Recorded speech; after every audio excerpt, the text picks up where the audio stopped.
Hello दोस्तों, आपका स्वागत है हमारे चैनल इंडियन अफेयर्स पर। दोस्तों, जैसा कि हम जानते हैं कि आईटी सेक्टर में पिछले कई सालों से काफी बूम देखा गया था और इसी के चलते कई लोगों ने अपना करियर आईटी सेक्टर की तरफ मोड़ लिया था। और इसका रीजन भी ऑब्वियस ही है, क्योंकि आईटी सेक्टर में जॉब की अवेलेबिलिटी बहुत ज्यादा है और इसी के चलते कई स्टूडेंट्स ने इस सेक्टर को एज अ करियर चूज किया। पर अब ये सेक्टर उन सभी फ्रेशर्स के लिए खतरा बन गया है। पर किसी भी कंक्लूजन पर जाने से पहले हम इसके पीछे की स्टोरी जान लेते हैं कि आखिर ऐसा हुआ क्या है। दोस्तों, कई बड़ी बड़ी कंपनी जैसे विप्रो, इन्फोसिस और टेक महिंद्रा ने कई आईटी स्टूडेंट्स को एम्प्लॉयमेंट लेटर दिया था और बाद में उनका ये ऑफर लेटर रिवोक कर दिया गया। साथ ही कई महीनों के ऑनबोर्डिंग प्रोसेस में डिले करने के बाद इन आईटी फर्म्स ने कई स्टूडेंट्स को टर्मिनेट भी कर दिया। जब इस बात को उन सभी स्टूडेंट्स से पूछा गया कि आखिर ऐसा क्या हुआ है, तो उन स्टूडेंट्स ने यही बताया कि उन्होंने 3-4 महीने पहले ही इन सभी टेक कंपनीज में जॉब के लिए अप्लाई किया था और ये टेक कंपनीज कोई ऐसी वैसी कंपनीज नहीं थी, ये सभी काफी नामी और ब्रांडेड टेक कंपनीज थी।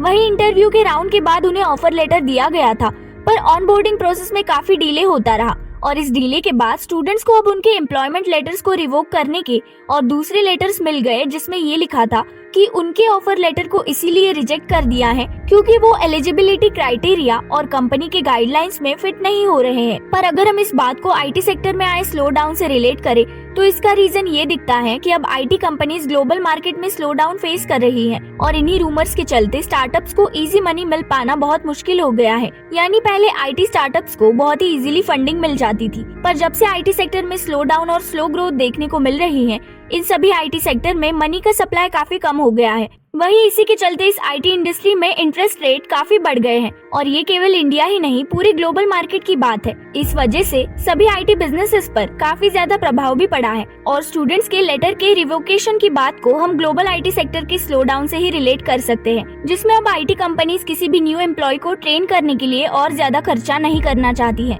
दोस्तों, इस बारे में आपकी राय हमारे साथ जरूर शेयर कीजिए और ऐसी नई वीडियोस के लिए चैनल को लाइक, शेयर और सब्सक्राइब करना मत भूलिए।